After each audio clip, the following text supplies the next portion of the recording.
এক প্লেট ভাতের প্লেটে একটু তরকারির জন্য আমি কাঁদছি, আমার চোখের পানি পড়ছে। আমি এক কৃষক পরিবারের ছেলে, আমার দাদা কৃষক ছিলেন, আমার চাচা জ্যাঠারা কৃষক ছিলেন, আমার আব্বা আলেম ছিলেন, মসজিদ ইমামতি করতেন, প্রাইমারি স্কুলে মাস্টারি করতেন। 5 ভাই 3 বোনের অভাবের সংসার ছিল আমার। খুব কষ্টকর ফ্যামিলি চলছে। আব্বা 8 জন ভাই বোনকে পড়ালেখা করাইতে গিয়ে অনেক কষ্ট করছে, অনেক কষ্ট।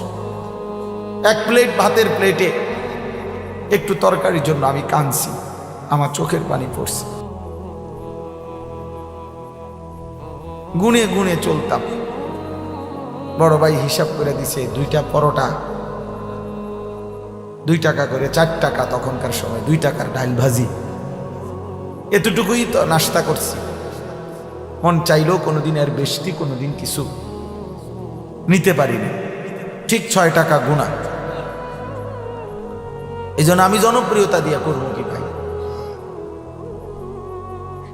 মাকসাদ তো দোস্ত অনেক মানুষ জমানো, এটা না। এটা হবে কি দরকার?